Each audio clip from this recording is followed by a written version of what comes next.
देखिए राजा 370 का बाजा, इसी बात को लेकर दंगल में हम बहस कर रहे हैं। अब सवाल यह है 370 हटाए जाने का बाजा आखिर कब तक बजता रहेगा और कब तक पाकिस्तान परस्त बयान दिए जाते रहेंगे देश के बड़े नेताओं की ओर से, जो आरोप बीजेपी की ओर से लगाया जा रहा है। इन सब के बीच एक बड़ी खबर, जम्मू कश्मीर के सोपोर में बड़ा आतंकवादी हमला हुआ है। कहा जा रहा है नाके पर तैनात पुलिस वालों पर आतंकवादियों ने हमला कर दिया। इस हमले पर 2 पुलिसकर्मी शहीद हो गए हैं, साथ ही 2 सब्जी विक्रेताओं सहित 3 अन्य लोगों की भी जान चली गई। ये तस्वीरें आपके सामने हैं। हमला करने वाले आतंकवादियों को सुरक्षा बलों ने घेरने की कोशिश की, लेकिन गोलीबारी में 3 अन्य जवान भी जख्मी हो गए हैं। चर्चा में आगे बढ़ते हुए सवाल बड़ा यही है, पीडीपी चीफ की ओर से कहा जा रहा है कि दरअसल दहशतगर्दी की वजह से कश्मीरी बदनाम हो रहे हैं, इसको रोके जाने की जरूरत है। लेकिन क्या सरकार की ओर से रोके जाने की कार्रवाई नहीं की जा रही है? मोहित जी, सीधा सा सवाल आपसे ये है, अगर हम पिछले कुछ सालों में तुलना करें तो यहां पर जीरो टॉलरेंस की नीति अपनाई गई है आतंकवाद के खिलाफ, और आंकड़े बताते हैं कि कमी भी आई गई है। ये चीजें आपको नहीं दिखाई देती हैं?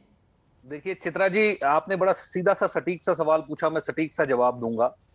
आप कहते हैं आंकड़ों में कमी आई, कहीं 2-4 आंकड़े कम हो गए, 2-4 आंकड़े बढ़ गए, इससे मसला खत्म नहीं हुआ। आतंकवाद आज भी वहां पे है जैसा वहां पहले था। मेरा प्रश्न राय साहब से भी और अपराजिता जी से भी स्पष्ट तौर से है कि जब वो किसी एक विदेशी मुल्क अफगानिस्तान में जाके तालिबान के साथ पाकिस्तान से कंधा मिलाकर वहां पर पीस टॉक्स में हिस्सा ले रहे हैं, जिस अफगानिस्तान में $300 बिलियन का निवेश हमने किया, उनका पार्लियामेंट बनाया, वहां एजुकेशन में इन्वेस्ट किया, वहां हेल्थ में इन्वेस्ट किया, वहां एयरपोर्ट में इन्वेस्ट किया, वहां हमने इतनी सारी एम्बेसीज में इन्वेस्ट किया। हम वहां की सरकार के साथ बात नहीं कर रहे हैं, लेकिन वहां का जो रेबेल ग्रुप है तालिबान, जहां जिनके सिर पे हमारे यहां से एक हवाई जहाज अगवा करने का आरोप साबित हुआ है, और उसके एवज में यहां से 3 आतंकवादियों को यहां से छोड़ा गया है। जब मोदी गवर्नमेंट वहां तालिबान के साथ बात कर सकती है, तो कश्मीर में बंदूक का इस्तेमाल क्यों करते हैं? यहां बातचीत का दौर शुरू क्यों नहीं किया जाता है? जवाब मैं ले लूंगी अपराजिता जी से, लेकिन ये जो आतंकी हमला आज हुआ है, कौन है इसके लिए जिम्मेदार? मोहित भान जी, देखिए नहीं, कश्मीर पर रहिए ना सर, आप कहाँ तालिबान जा रहे हैं बार बार? अफगानिस्तान और तालिबान को लेकर फिर से हम चर्चा कर लेंगे, वहां पर क्यों बातचीत की जा रही है इस पर फिर से हम चर्चा कर लेंगे, लेकिन कश्मीर पर रहते हैं ना सर, कश्मीर पर अपनी धरती पर रहते हैं, अपनी धरती पर अपने कश्मीर पर बात करते हैं। मोहित भान जी, आज जो आतंकवादी हमला हुआ है, कौन है इसके लिए जिम्मेदार? कर रहा है, लेकिन वहां पे देखिए वहां पे वो पाकिस्तान के द्वारा किया गया है, उसके लिए तालिबान जिम्मेवार है, उसके लिए अलकायदा जिम्मेवार है। ये तो सभी के सामने आ जाएगा, जैसे जैसे इसके ऊपर स्पष्टीकरण आता रहेगा, पुलिस भी अपनी इंक्वायरी करेगी, ये सबके सामने आ जाएगा कि इसके जिम्मेवार कौन है। लेकिन जो शाना बशाना होकर, जो कंधे से कंधा मिलाकर मोदी गवर्नमेंट वहां पे आतंकवादियों के सामने घुटने टेक कर वहां पे बात कर रही है, पीस टॉक्स कर रही है, ये देश को बताना चाहिए कि वो ये दोगलापन देश के साथ क्यों कर रहे हैं, वो देश को अंधकार में क्यों रख रहे हैं, वो देश को वहां तालिबान के साथ एक टेबल पे बैठ के बात कर रहे हैं, तालिबान के साथ चाय पी रहे हैं, तालिबान के साथ कल को वो अपराजिता सारंगी जी, ठीक है, जवाब ले लीजिए, उसके बाद इरफान साहब मैं फौरन आ रही हूँ आपके पास। बोलिए अपराजिता जी। मोहित जी को मैंने सुना, मुझे ये समझ में नहीं आ रहा है कि ये लीक से हट क्यों रहे हैं। पृथकतावादी मानसिकता को लेकर ये कब तक चलेंगे? से बात क्यों कर रही है? जिस तरह से सरकार तालिबान से कश्मीर में बीजेपी इनका दुष्प्रभाव रहा, मुझे लगता है इसी की वजह से आज अलगाववादी प्रवृत्तियां वहां हैं, मौजूद हैं। आप तालिबान के अमन शांति लाने की दिशा में भरपूर प्रयास कर रहे हैं। गवर्नमेंट के साथ बात क्यों नहीं कर रहे हैं? जिस तरह से वहां अपराध हो रहे थे, उन अपराधों की संख्या में काफी कमी हुई है। ठीक है, ये तू मैं नहीं। मोहित भान जी, आपने सवाल पूछा, जवाब सुन लेते तो मुझे लगता है कि ज्यादा अच्छा रहता है। ठीक है इरफान साहब, उनकी भी बात हो जाए, उसके बाद मैं लौट रही हूँ। मोहित भान जी, मैं लौट रही हूँ। दहशतगर्दी का खात्मा होना चाहिए कश्मीर से, इस बात पर भी जरा फोकस दिया करिए आप लोग, ठीक है ना सर? टॉपिक कुछ और रहता है, चले जाते हैं कुछ और। इरफान साहब, ठीक है, एक बार उनसे सिर्फ मैं एक सवाल ले पाई हूँ, एक जवाब सुन लीजिए, उसके बाद मैं आ रही हूँ आपके पास। मोहित भान,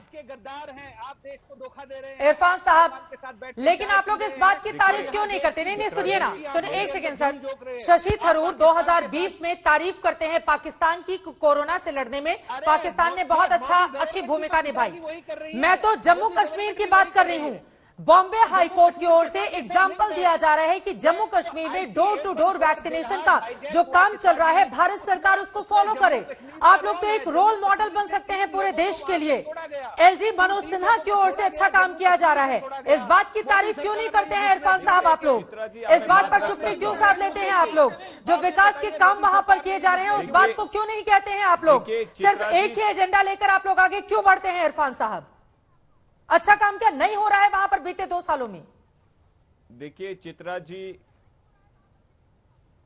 चित्रा जी, आपने बहुत महत्वपूर्ण बात पूछी। मैं आपसे ये कहना चाहूंगा कि अगर पड़ोसी की तारीफ की जाए, मुझे याद है अटल बिहारी वाजपेयी साहब ने कहा कि दोस्त बदल जा सकते, पड़ोसी नहीं बदल जा सकते हैं।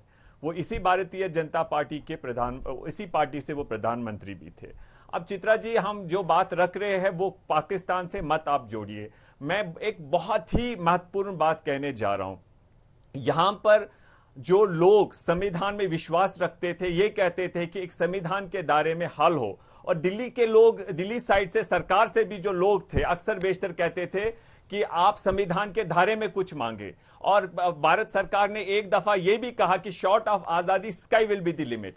लेकिन जिस तरीके से 370 को हटाया गया, स्टेट को पहली दफा आपने इतिहास में देखा होगा एक स्टेट को यूटी बनते हुए, संविधान कहता है कि आपको वहां की विधानसभा से पूछना है, पहले यहां की स्वीकृति लेनी है, जैसे तेलंगाना में हुआ, झारखंड में हुआ, और उसके बाद आप आनन फानन गैर कानूनी तौर, गैर जमहूरी तौर हमसे ये छीन लेते हैं।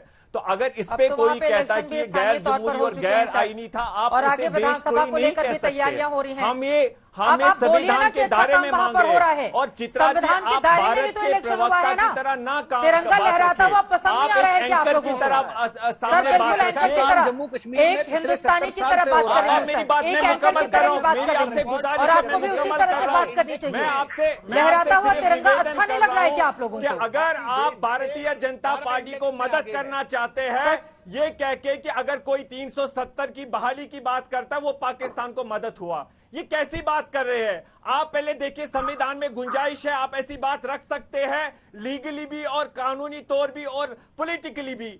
आपकी मंशा जो है वो बीजेपी को मदद करने की मंशा है, आप चैनलों की।